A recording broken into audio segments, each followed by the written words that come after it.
Welcome to the Pay Yourself First podcast. My name is Chris Jolly, and I'm on a mission to financially empower millions of entrepreneurs. I want you to make and keep more money so that you can begin implementing and turbocharging a plan for creating financial freedom your way during the life cycle of your current business without spending a ton of time or becoming a professional investor. You see, most of the financial teachings out there are made for employees, not entrepreneurs. If you wouldn't listen to someone who doesn't have kids about parenting, why take business financial advice from someone without a business? Are you ready to break free of bad advice and follow the trail of other uncommon entrepreneurs so you can get from where you are now to the lifestyle you were aiming to create when you started your business? Then stick around. Here comes another episode of Pay Yourself First, where the only investment we offer is the one you make in yourself. Hey everybody, welcome back to the show. As always, I'm very excited because we have another amazing six-figure plus online entrepreneur with us today. Her name is Hilary Russell. Her business is the TRC agency, and she is a fractional CMO. Hilary, thank you so much for taking the time out of your day and coming on the show. Thanks for having me, Chris. I am so excited to be here. Awesome. I'm really excited to have you. I know you're going to have a lot of value to share for the audience. And so it's just going to be a great conversation all around, I'm sure. Now, before we get into some of the questions, tell everybody a little bit more about who you are, what you do, and your business and all that. I know fractional CMO is probably not a title most people have heard of. Sure. Yes, absolutely. So I guess I'll give a little bit of context about how this came about. I started my career in digital marketing accidentally just over 10 years ago. I actually proudly dropped out of college because I just was bored, to be honest. I wanted to get my hands dirty. I wanted to get into the workforce and get my career going. And so I, as a young 20-year-old, jumped right into the corporate world. And the first organization that I received a role with was a healthcare corporate company here locally where I'm based in Salt Lake City, Utah. There's an area that we consider Silicon Slopes is what we call it. And there's a lot of tech startups there. And this company was based there and was a healthcare organization that primarily focused on serving B2C. So they had individual clients that they were helping to educate. And the month that they hired me, now, mind you, I had no prior experience, but the month that they hired me, I remember the VP bringing me into his office and saying, "Hey, Hilary, we just acquired 2 B2B e-commerce healthcare companies. We have no idea how to market or sell for these companies, and you don't either. Do you want to take a stab at it?" And I was terrified, but also really excited. It was absolutely a baptism by fire experience.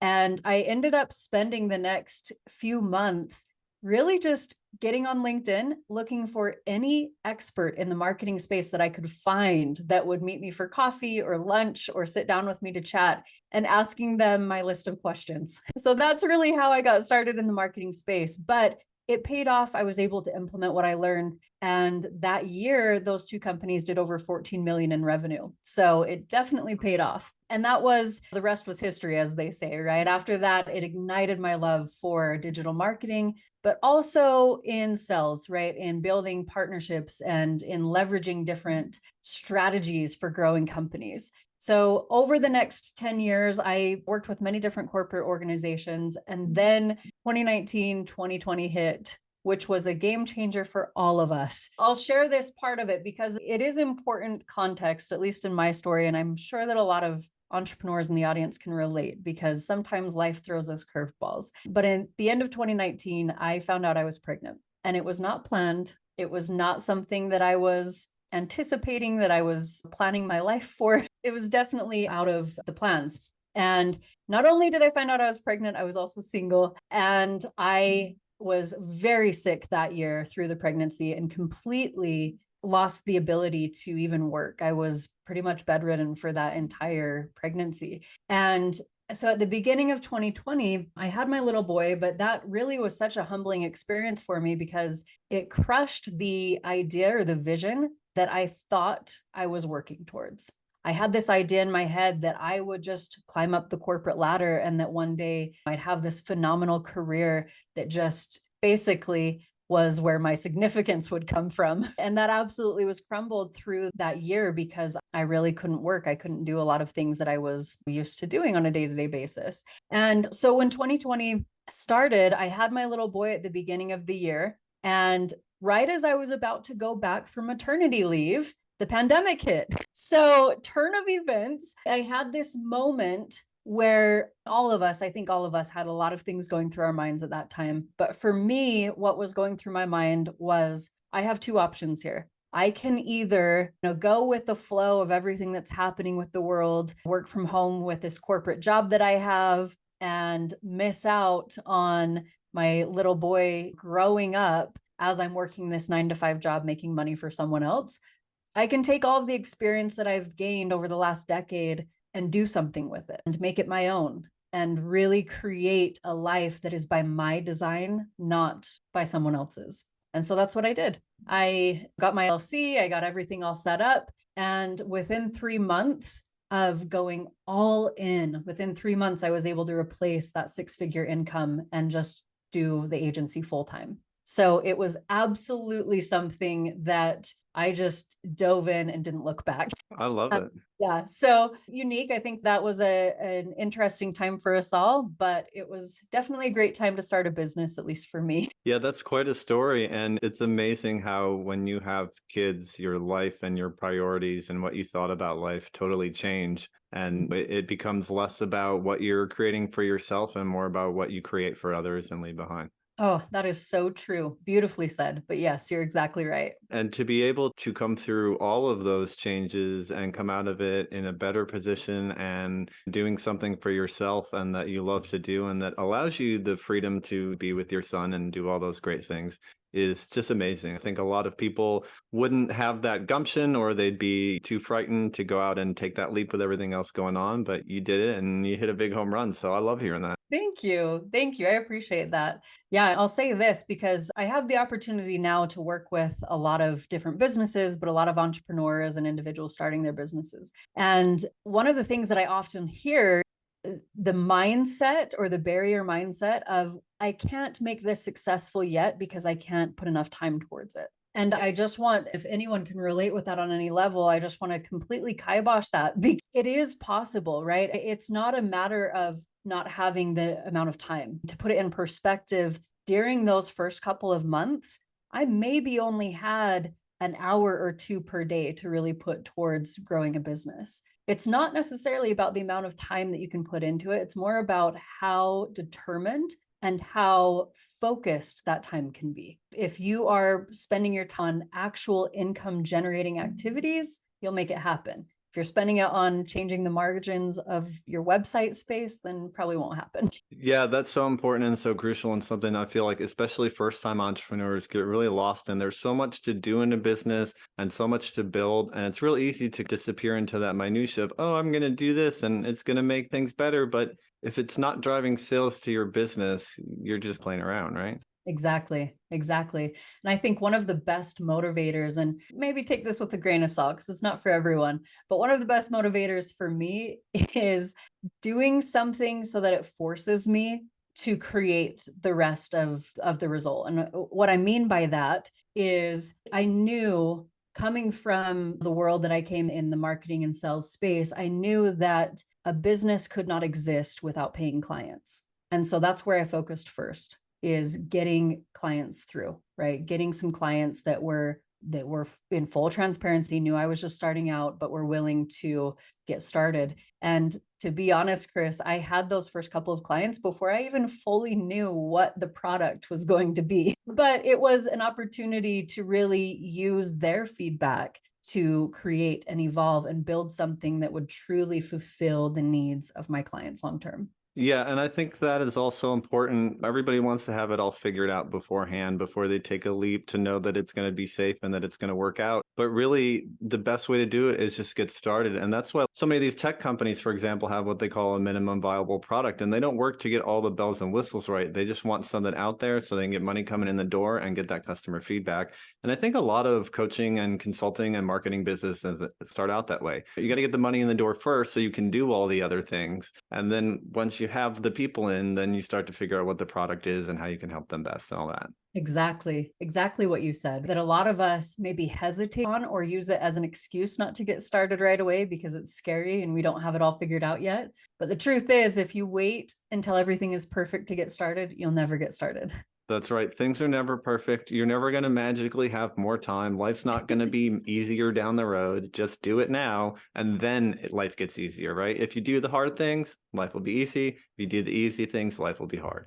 Exactly. Now, I want to ask you, the people who come to you for help, what is one of their biggest misconceptions about digital marketing? Good question. So with our agency or with the firm, we focus primarily on working with businesses in the wealth management and alternative investment space. So very unique types of clients and businesses that we work with. However, the pain points that they're facing in their business and the misconceptions they have about digital marketing are pretty similar to every other industry, right? So with digital marketing, I think that a lot of times one of the first misconceptions that we hear is all of us have this idea in our minds of what digital marketing is. And that's shifted so much over the last 5-10 years. So that's one of the first pieces, is just getting clarity around what they believe that digital marketing aspect to be. And to give you an idea with that, 20, 30 years ago, marketing was posting an ad in the local phone book, right? Marketing was printing off flyers and going to post them around local businesses, or a billboard, or maybe a TV commercial even. Nowadays, digital marketing encompasses so much of what we are already. In fact, for anyone listening here, even without having a marketing background, you probably have more expertise in digital marketing than you really even realize. Because every single day, even as we are scrolling through social media or listening to a podcast or looking up a YouTube video to learn how to do something better in our business, that's all digital marketing, right? And understanding that and helping our clients to understand that it truly is more of an ecosystem that we're trying to build, an ecosystem that builds education, authority, credibility, and brand awareness for their company, versus that linear type of style that we saw in the past or early on, that's more of just a quick call to action that says, hey, if you need this, here's the number. Yeah, absolutely. Now, I want to ask, because there are so many different platforms out there and so many places to engage in digital marketing. How do you help your clients to stay focused and stay away from shiny object syndrome and not feel like they need to be on 700 platforms and have a presence everywhere? Oh my goodness. Oh, it's like you are reading our frequently asked questions that we have. That's so funny. And honestly, too, I think, by the way, that shiny object syndrome is something that all entrepreneurs deal with, right? We all are looking for the next best thing that can help our business scale. My rule of thumb, and what the team and I reiterate and nail in with our clients, is that when we are testing a new strategy or a new marketing tactic, even, we're testing it for at least 3 to 6 months before pivoting. And the reason for that is because it's going to give us enough time to look at the historic evidence or the data of, is this truly working or not, right? Now, obviously, there are some qualification points that you'd want to look at before just throwing a dart into the dark and trying to do something as a new strategy. But that's our rule of thumb, is that we test it for at least 90 days to 6 months to really see what the ROI looks like on that and what the client's quality looks like coming back from that initiative. In terms of platforms, I would say, I'll use the analogy, oh gosh, I can't remember it exactly, but it's basically, there's a famous quote that says, if you were going to chop down a tree and you only had a certain amount of time to do it, the smart person would spend the majority of that time sharpening the axe before going in to cut down the tree, right? Same thing when it comes to marketing or to really any type of initiative with growing your business. The best use of time for that is going to be making sure that you have adequate data or adequate research that has been done to justify that it is a successful platform or that it would be successful for targeting your audience. But to give you an example of that, Lamborghini has a great quote that they came out and said, "We don't do TV commercials because that's not where our audience is sitting," right? They're not sitting in front of the TV. So for Lamborghini to come say, "Oh, hey, we heard that TV commercials are the new hot thing right now. Let's just test it out." No, they did the research and they know that their audience isn't sitting there. And for our business in the agency, a lot of our clients in the wealth management and alternative investing space, we use that same type of analogy because their clients that they're targeting are going to be accredited investors, high income earners, a lot of physicians, dentists, that type of thing. So where are those people hanging out? What are they listening to? What are they consuming? A lot of times they're listening to podcasts on the way to their office, or they are looking for educational webinars to help further their education and investing, or right, different things of that nature. Not often are they getting on Snapchat to talk to their buddies or scrolling through reels of baby kittens on Instagram, right? So that's not going to be the ideal place to really try and get in front of them. So think about that for your business and look at it from a logical standpoint, right? Which is difficult sometimes. Our businesses are our babies. I get it. But look at it from a logical standpoint and say, my ideal client, what do they care about?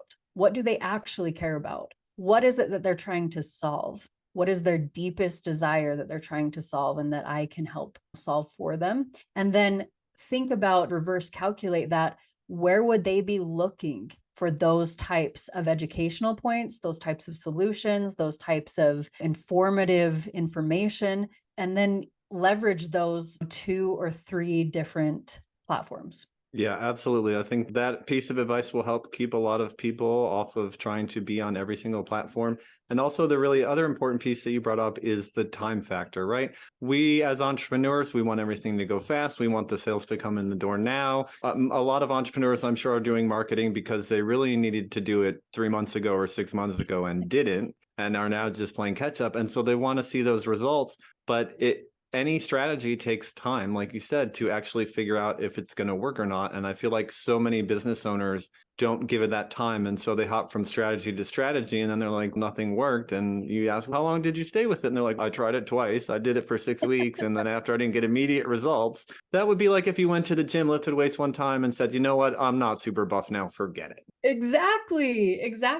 And another thing too, and sorry, I'm a numbers nerd, which I mean, it comes with the title, I guess. But another thing too that I think is really important to keep in mind with this is a national statistic, right?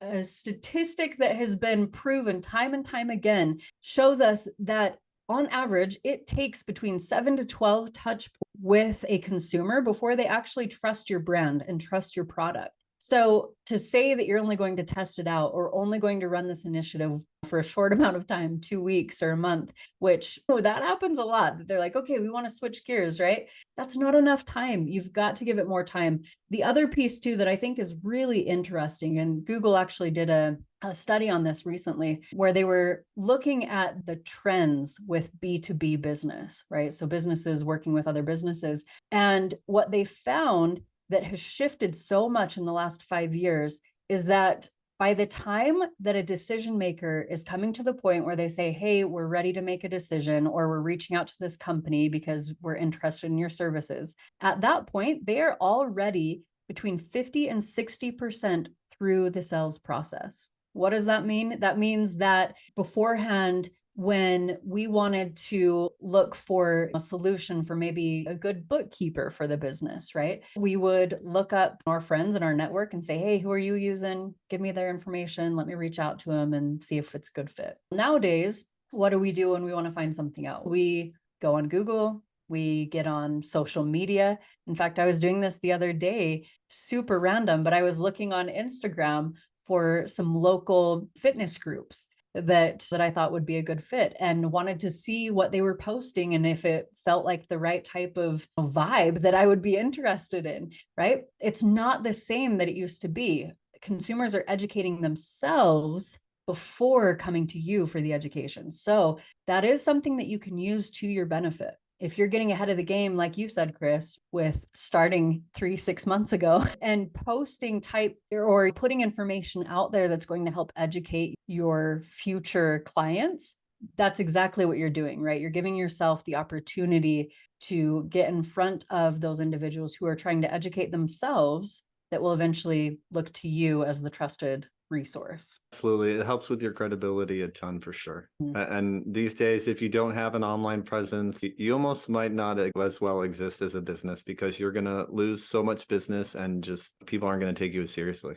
Exactly. Right now, I want to see if all of that wealth management and alternative investment stuff has rubbed off on you. So I want to ask, think of your business as like a hose, right? And the money flowing through your business is the water. Now, as we know, hoses can get kinked off and it slows down that flow. So what would you say for you right now, the thing in your business, the kink is that's keeping all that cash flowing through your business as much as it could? Oh, that's a really good question. Right now, our focus has really been in the last 3 months building out our sales team. So we have an incredible source of leads coming through, just trying to build out the capacity to handle it. So that's really been our focus this past quarter, is solidifying the internal sales team and making sure that we have the capacity to bring on the right types of qualified clients for our agency. Yeah, having an abundant amount of leads can be a good problem to have, but it can still be a problem, like you said, especially if you're not ready for them. Totally. Yeah, it absolutely can. In fact, I